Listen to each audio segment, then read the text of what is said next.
Hello everyone.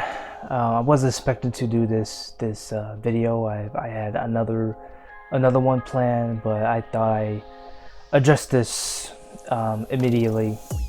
So this is going to be the 5th episode of the uncut, unscripted, uncensored version of IzzyLand.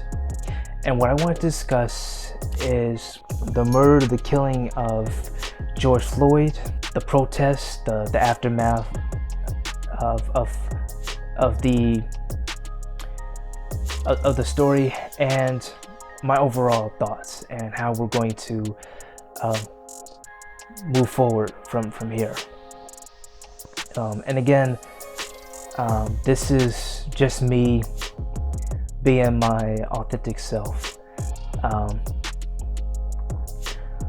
So for starters, as you all may know, today is this Blackout Tuesday trend. Like there's like this Blackout Tuesday trend going on, Black Lives Matter and all that, because of what happened to fellow Minnesota citizen George Floyd. Now, here's the thing. So for starters, this officer decided to put pressure on his neck and have him down on the ground while I'm pressing his neck, and he's literally you see the video of him literally gasping for air, and this officer kept applying pressure, and George Floyd ended up end up dying from asphyxiation. Now, I mean, the thing is that the accusation that the officers had against George Floyd is that he was trying to use a $20 counterfeit bill. However, the way they handled it was unprofessional, and it was extremely excessive. Definitely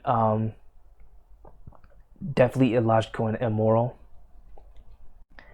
And I mean, it could have been avoided. Like, if this was any other officers, like in other countries or whatever, they would try to de-escalate. They wouldn't even go that far. And not only that, but I believe I saw this one stream from this Minnesota lawyer, Nick Ricada, who has his own YouTube channel called Ricada Law, Laws Playing the Interwebs and such. You might have heard of it, you might have not. But on this stream, like he had one of these guests named Mr. Peacock, and Mr. Peacock made a fair point that as far as like this $20 counterfeit bill is concerned, why didn't they just have the feds take care of it? Why did this officer decided to manhandle this guy over a $20 bill? I mean, and also the owner could have like kicked him out or something.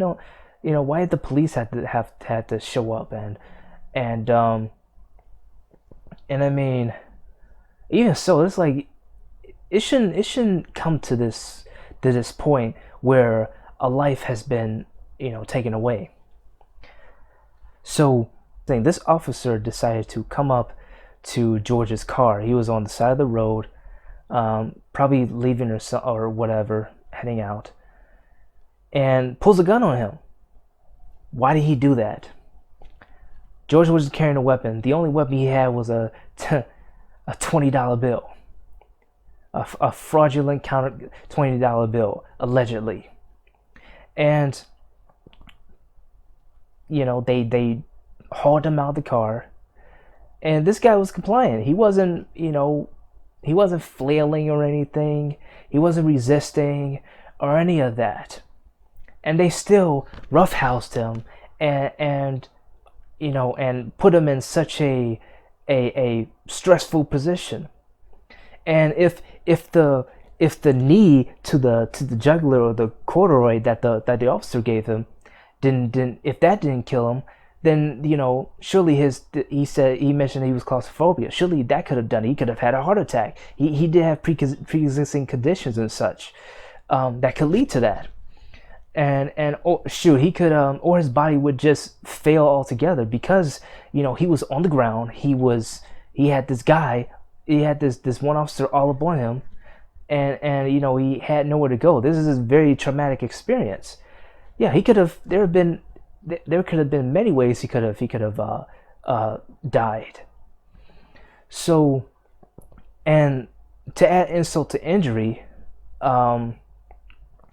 the officers just stood around and watched. Like they just let it happen. And this was all recorded. This was all on video. And those officers who were standing around doing nothing, they were like, "Well, nothing's wrong. We don't see anything unlawful happening here. Back away, mind your own business. He's breathing just fine." At least that's what one of them said. And yeah, this is, he was killed. And it wasn't just a black or white thing. This was just a civilian, Minnesota civilian, who was brutalized and murdered for absolutely no reason except perhaps using a $20 fraudulent bill. I have nothing against with the peaceful protests, and I even saw this video where they had protesters who were in the same position as what George Floyd was in, that which led to his death. Like they had their hands around their back, mimicking being handcuffed, and also laying on the ground, stomach first, as the same position that one officer had him in, that led to his death. I saw it to be pretty powerful, pretty profound. But the thing that I don't condone is that I don't tolerate at all is the looting, the vandalizing of property, and just these people who are performing these criminal behaviors, burning down Targets, establishments, and that actually led to to a lot of places just being closed down. As a matter of fact, yesterday or maybe Monday, if I manage to get this video out in time, by the end of today. So yesterday, I was trying to get groceries, and I'm in Chicago, and there were protests happening in the downtown area. So I'm here in Chicago, on like the south side, and I'm just taking a Lyft to Walmart, to in the Homewood, Illinois area, to get my necessities. When we got there, everything was closed down. Everything, every establishment, every place, even Walmart, all of them were boarded off. They were blocked off. We couldn't. There were no entrances to these places, and my driver is essentially along Halstead trying to find me some place to drop me off, and there was nowhere. The only thing that he could send me to was the bus stop, but that didn't do much. So I had to pay over $20 for a round trip. Over $20 for what? For just going to and from and not getting anything. So because of these riots they're having, and this looting and this vandalizing of property and burning of stores and buildings and establishments and such, that led to all these places being blocked off, and people can't not only that, but even those who are working at certain places, they can't do that. They have this curfew, and And if they are open, they have like this curfew, and they close down much early on. So just think about this for a second. You do all this, crazy stuff, and you essentially commit all these crimes, and yet you're preventing, the ability to like get your necessary your goods, your necessities or whatever from various stores and such. You're preventing that from happening, and now we're in a much worse situation while we're on this lockdown during this pandemic. So, and they didn't really think this through.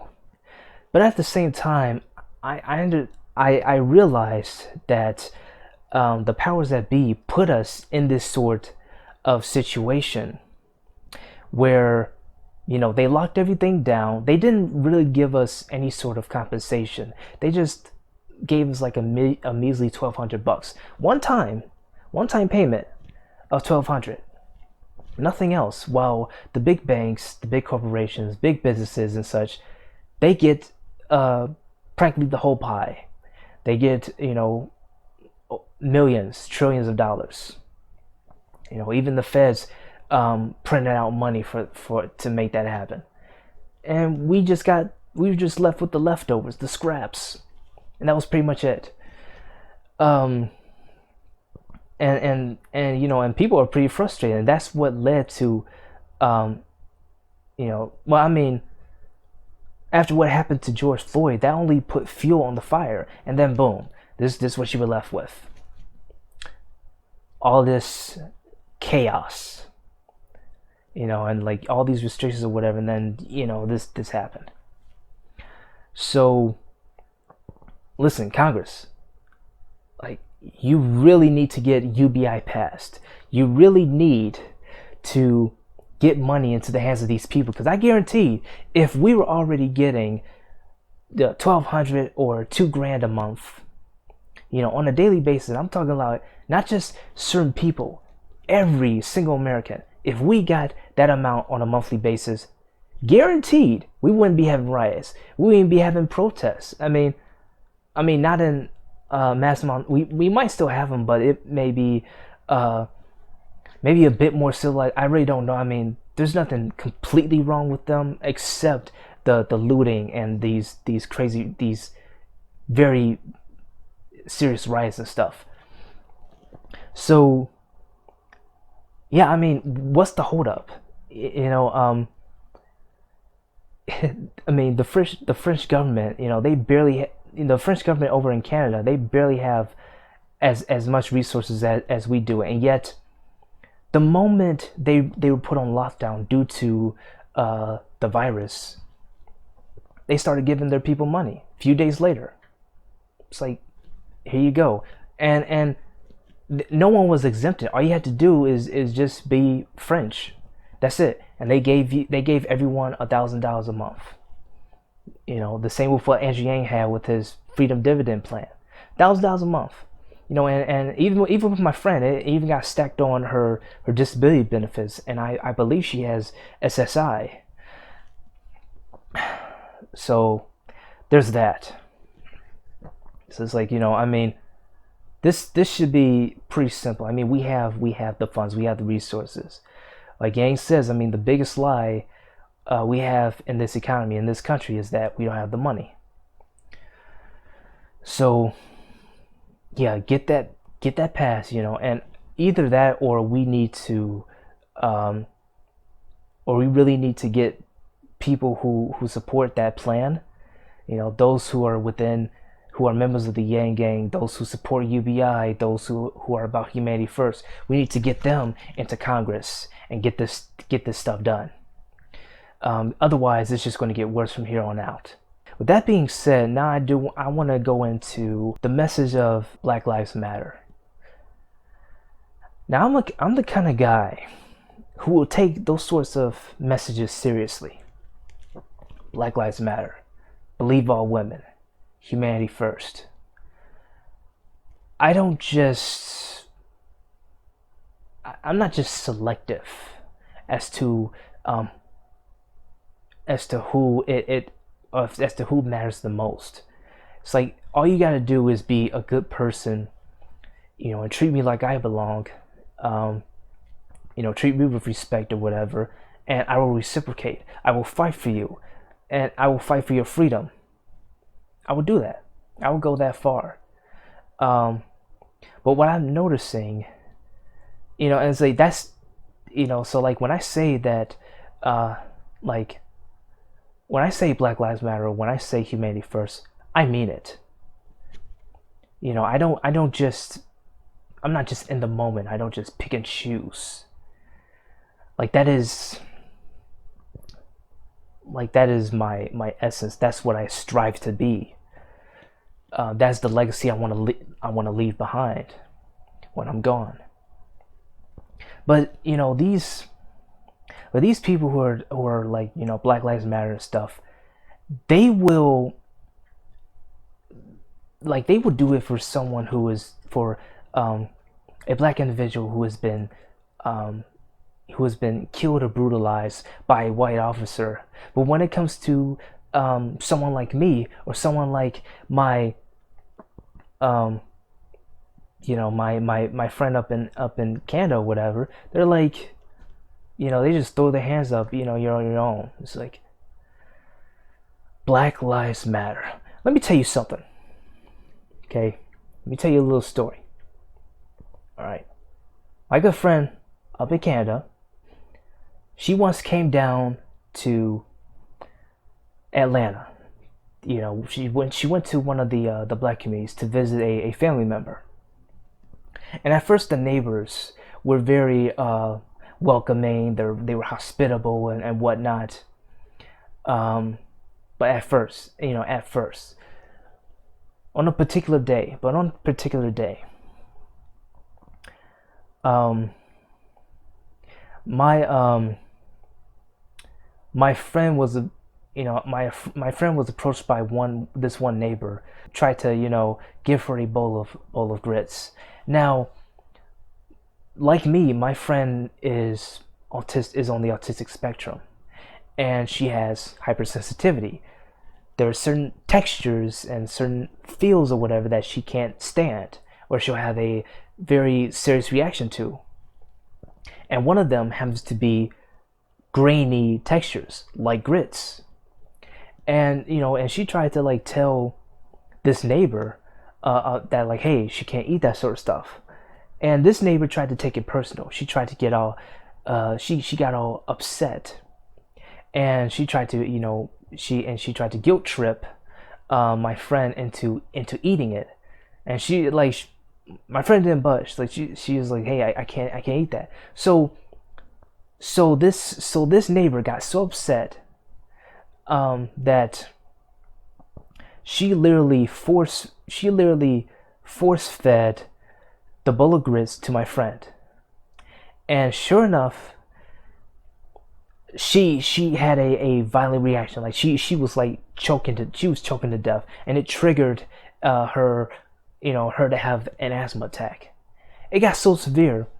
And she has what I have. She has asthma. She's asthmatic. What I used to have. She's asthmatic. So it got so severe to the point where she had to get her breathing machine so she could get some air. She couldn't breathe. Sounds familiar? Huh? She couldn't breathe.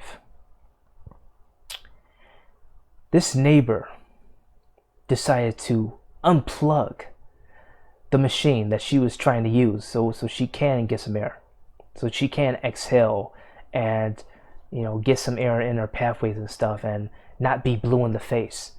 This neighbor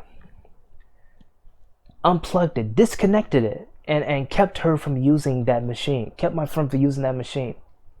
And this happened in front of everybody. Plenty of witnesses. You know who were the witnesses? The neighbors. The black neighbors. They saw everything. And they were videotaping. They were standing around and videotaping. But when they videotaped, they didn't do it as a way to gain some evidence and be like, okay, Let's make this go viral. We gotta let this story be heard because no one deserves to go through this. Let's help this person. Like they shouldn't have treated like this. No, to them it was seen as entertainment. That's how they treated it as. They were laughing and stuff, and they were like, like that bystander effect or whatever. So now she can barely breathe. She's knocking on death's door, essentially. And this one neighbor had the audacity to perform CPR on her, get all teary-eyed, show like all the crocodile tears and stuff. And and then the paramedics came, and she was all hysterical, saying like, "Oh, I can't believe this happened. I can't believe she would react this way. I mean, I just gave her a bowl of grits." She tried to downplay it as it being something innocent, and no one else stepped up. No one said like, "That's not how it happened. You are full of shit." They didn't do any of that. They just that's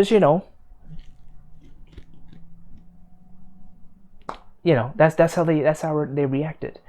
And so this neighbor who tried to kill my friend went with the paramedics, went in the ambulance truck with my friend, and even rode the whole way to the hospital, and even sat with her in whatever hospital room she was in.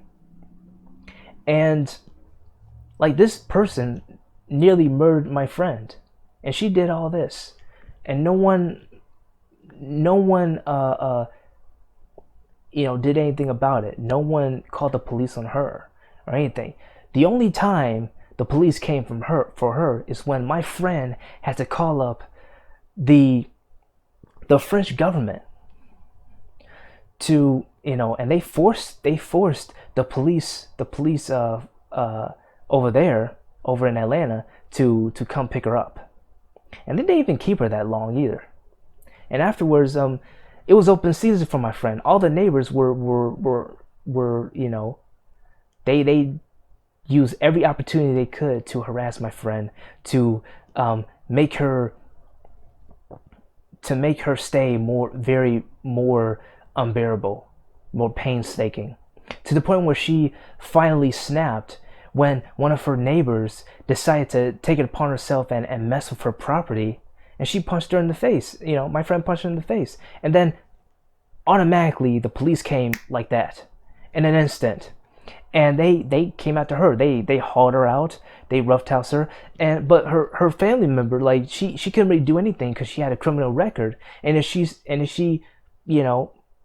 stepped in, even if she did the right thing, they will still like say, "Oh, she was being aggressive," and boom, she's out of there. She's put to jail for life. And then when my friend was essentially sent out of the States, and banned from it, whatever, these same neighbors, they actually had a celebration, a big barbecue, after she was gone or whatever, and they were laughing and enjoying and stuff. And then that one neighbor who tried to kill my friend, she came back, and they welcomed her with open arms. They're like, "Oh, praise the Lord." They did all that. They almost killed my friend. Mind you, I'm betting you these same people who tried to do that, who tried to commit such a heinous crime, I'm betting you right now they're talking about Black Lives Matter. They're joining the movement and stuff. I guarantee you, the same people, and the people over in Canada who treated her like shit, as well as like her narcissistic parents that she was living with at the time, and her neighbors there. Like, I'm guarantee you, they're joining the movement. They're like, "Oh, Black Lives Matter. Yeah, we gotta protect our youth or whatever." What about my friend? You nearly killed her. You almost killed her. Did she matter? Did she ever matter? I have another good friend down in South Africa. Believe all women. She's one of those small, delicate women who's going through abuse from her parents, from her narcissistic parents. And not only that, but she's going through abuse with everyone, the neighbors, the powers that be, everything. Everyone is just treat her like she's nothing. Like she's a parasite or something. She went through all that and no one believed her. No one. She has nobody there. And she reached out and everything. No one believed her. No one stood up for her. No one tried to get her out of there. So, are we going to need to, when you talk about all lives matter and believe all women and humanity first, are you